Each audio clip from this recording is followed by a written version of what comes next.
अब आपको बताते हैं कि प्रधानमंत्री मोदी की ऐसी क्या मजबूरी थी कि उन्हें ऐसा बयान देना पड़ा। बहुत सारे लोग इस बयान का विश्लेषण कर रहे हैं कि यह बयान प्रधानमंत्री मोदी को आखिर क्यों देना पड़ा, क्या जरूरत थी उन्हें इस बयान की।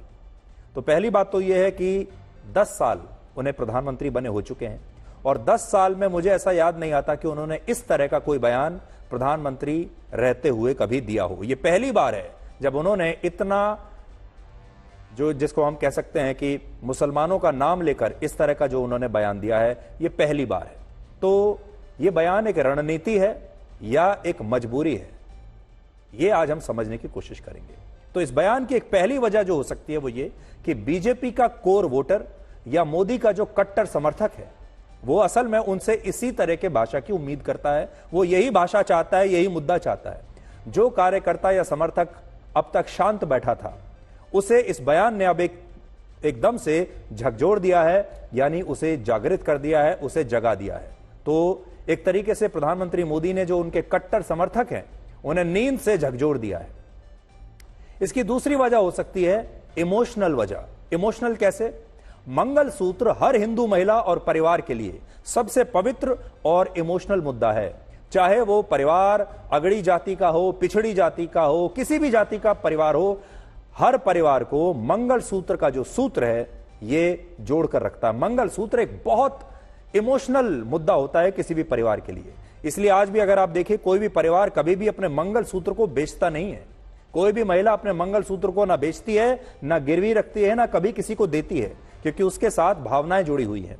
मंगलसूत्र के सूत्र से अब प्रधानमंत्री मोदी ने हिंदू धर्म की सब जातियों को फिर से एक सूत्र में जोड़ दिया है।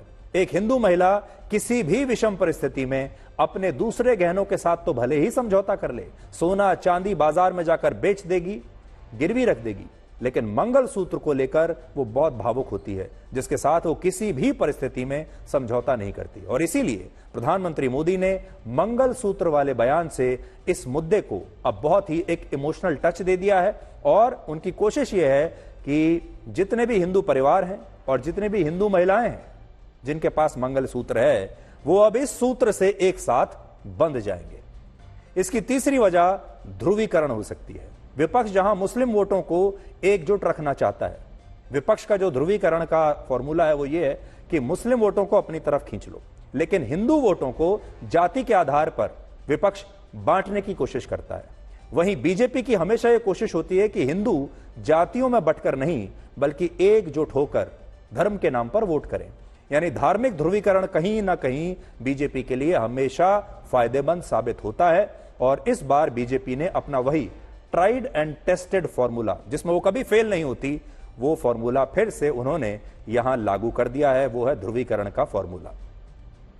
अब सवाल यह है कि राहुल गांधी का बयान ज्यादा कामयाब होगा या फिर प्रधानमंत्री मोदी का यह पलटवार वोटरों के दिल में चला जाएगा, उतर जाएगा।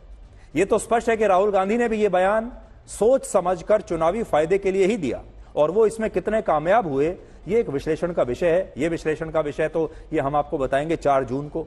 उन्होंने शायद ये माना कि राम मंदिर उद्घाटन कार्यक्रम के बहिष्कार करके उन्होंने मुस्लिम वोटों को तो साध लिया, क्योंकि उन्होंने जैसे ही बहिष्कार किया राम मंदिर का, मुस्लिम उनके साथ आ गए, तो मुस्लिम वोट तो आ ही गए, 20% काम हो गया।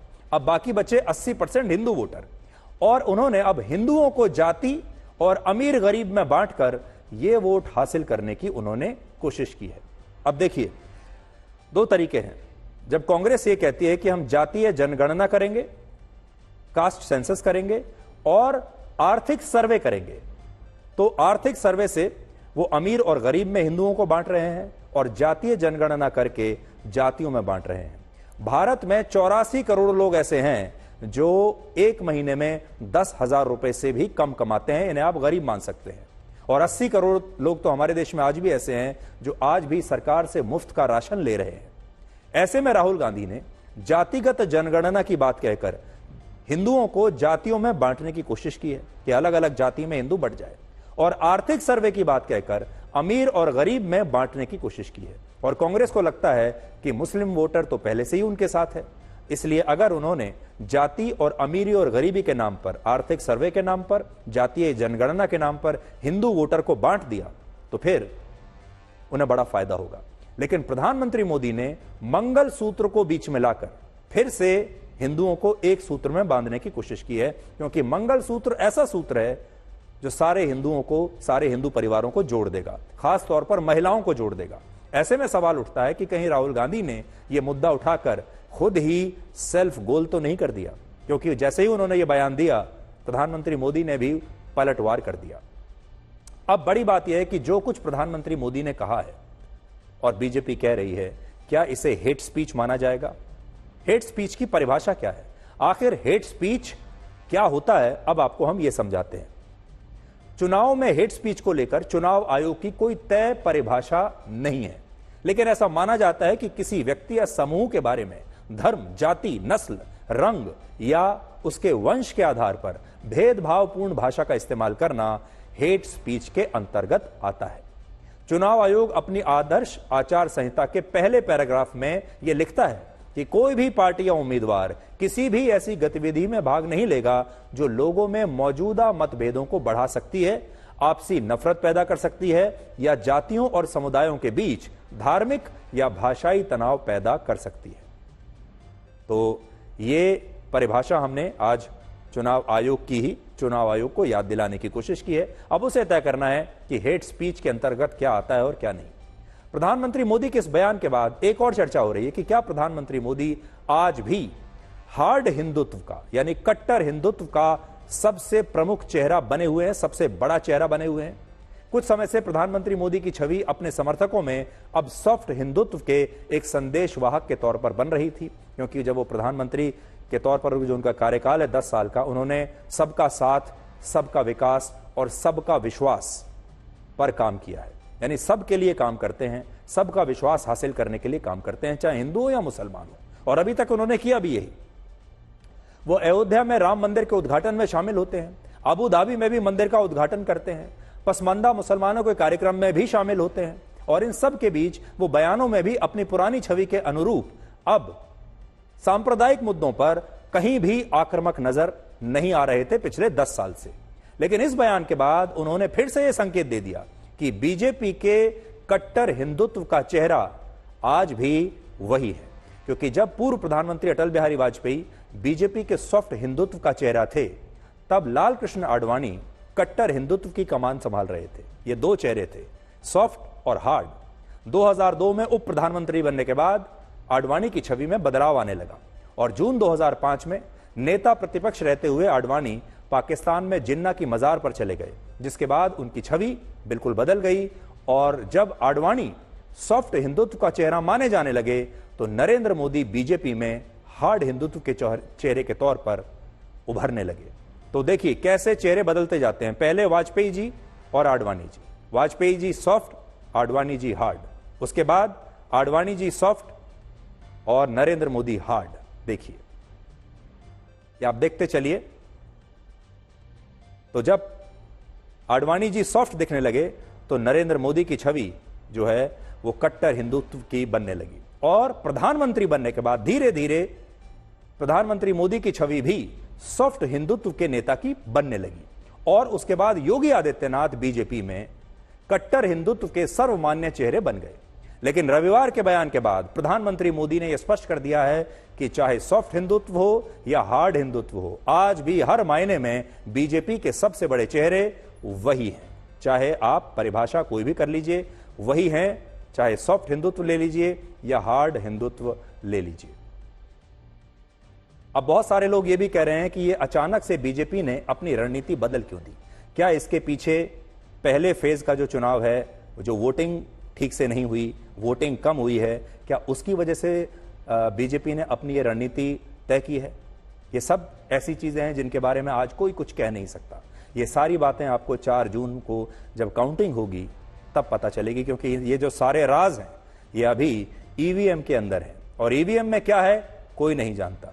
लेकिन बहुत सारे लोग अब ये बात कर रहे हैं कि शायद पहले फेज में बीजेपी को वैसा रिस्पॉन्स नहीं मिला और इसलिए अब बीजेपी ने अपना गियर चेंज कर दिया, रणनीति चेंज कर दी, और अब आने वाले समय में आपको बीजेपी की तरफ से यही रणनीति और भी इसके अलावा कुछ दूसरे नए मुद्दे आपको देखने को मिल सकते हैं, क्योंकि अब बीजेपी अपने टॉप गियर में आकर ये चुनाव लड़ेगी और वो ये चाहती है कि उसका कार्यकर्ता और उसका वोटर भी अब टॉप गियर में आ जाए और जो बातें, जो भाषा उनके वोटर को पसंद आती हैं, जो बातें, जो भाषा, जो मुद्दे उनके कार्यकर्ताओं को चार्ज करते हैं, अब वो उन्हीं मुद्दों को आने वाले फेजेस में चुनाव के उठाएंगे।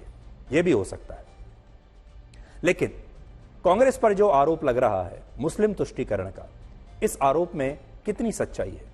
क्या आप जानते हैं कि वर्ष 2004 से 2014 के बीच जब कांग्रेस की सरकार थी, यूपीए की सरकार थी, तब कांग्रेस ने राज्य और केंद्रीय स्तर पर मुस्लिम आरक्षण की व्यवस्था को लागू करने की पूरी कोशिश की थी। वर्ष 2004 से 2010 के बीच जब आंध्र प्रदेश में कांग्रेस की सरकार थी, तब 4 बार मुस्लिम आरक्षण को लागू करने की कोशिश की गई और हर बार हाई कोर्ट ने और सुप्रीम कोर्ट ने इस पर रोक लगा दी, वरना आंध्र प्रदेश में मुस्लिम रिजर्वेशन लागू हो चुका होता। यह वही समय था जब केंद्र में यूपीए की सरकार थी, डॉक्टर मनमोहन सिंह देश में प्रधानमंत्री थे।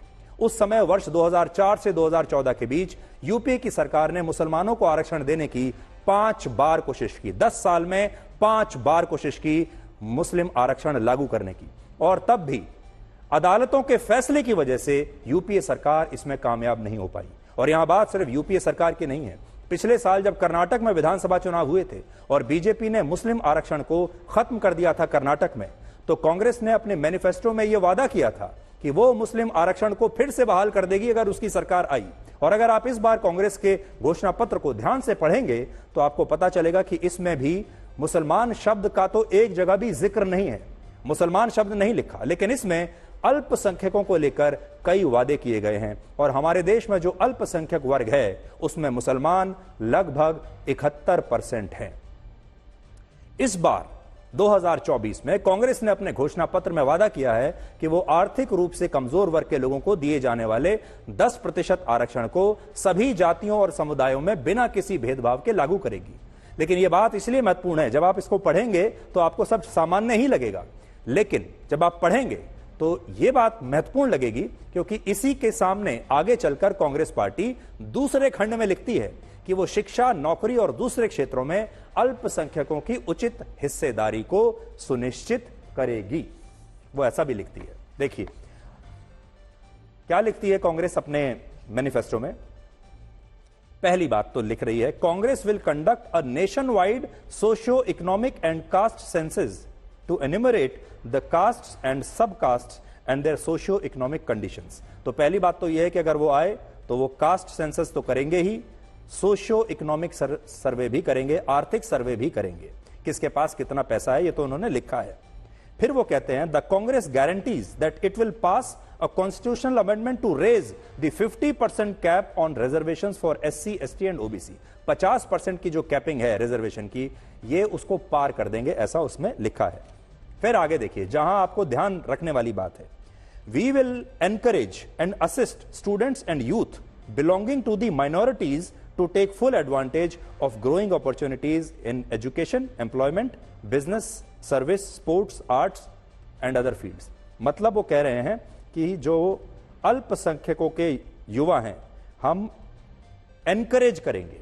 देखिए एनकरेज एक पॉजिटिव शब्द होता है, हम उन्हें प्रोत्साहित करेंगे कि वो भी हमारी योजनाओं का पूरा लाभ उठाएं। इसमें किसी को कोई समस्या नहीं होनी चाहिए, शिकायत नहीं होना चाहिए। लेकिन आगे चलकर यही वो लिखते हैं, we will ensure that minorities receive their fair share of opportunities in education, healthcare, public employment और बाकी आगे। तो एक जगह कह रहे हैं कि हम प्रोत्साहन देंगे, दूसरी जगह कह रहे हैं हम सुनिश्चित करेंगे। अब बड़ी बात यह है, प्रोत्साहन तो ठीक है, प्रोत्साहन तो करना ही चाहिए, हर वर्ग के लोगों का करना चाहिए, लेकिन सुनिश्चित कैसे करेंगे? सुनिश्चित मतलब हम ये तय कर देंगे कि ऐसा हो ही। सुनिश्चित करने के लिए फिर आपको इस वर्ग को रिजर्वेशन देना पड़ेगा, तभी यह सुनिश्चित हो सकता है। और यही शब्दों का जो खेल है ये कांग्रेस पार्टी ने अपने इस मैनिफेस्टो में किया है कि हम एनकरेज करेंगे या एंश्योर करेंगे, प्रोत्साहन देंगे या सुनिश्चित करेंगे।